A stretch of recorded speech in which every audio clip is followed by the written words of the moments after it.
Inilah dia jenis kontraktor yang dicari-cari selama ini. Orang Perak dengar sini ya. Teman sekarang ni kat mana? Kat AHB Group. Dekat Ipoh, sama. AHB ni bukan baru semalam, bukan baru 2-3 hari. Sudah 13 tahun berpengalaman. Pengalaman bukan sembang kari ya. Memang serius. Memang siap ada lesen CIDB komplit. Kau mau risau tak kencing. Demo ni memang kerjanya elok. Kalau tidak, tak adalah diiktiraf. Siap dapat anugerah lagi. Anugerah BBEA, Bumi Putra Business Excellent Award. Bukan senang nak dapat tu anugerah tu. Bila kamu dah siap, dah ada desainnya, dah setuju, dan boleh tunjuk dengan 3D rumah impian.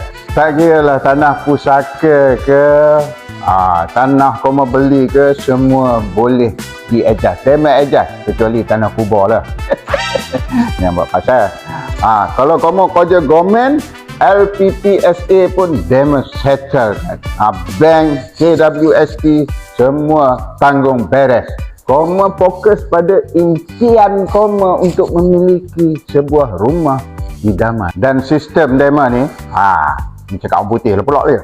Client tracking system, itu yang paling padu.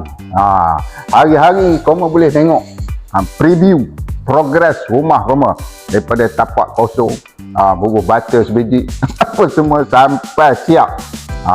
Tak payah heran dah. Setiap rumah ni dijamin strukturnya tahan 10 tahun. Jaminan dia garanti.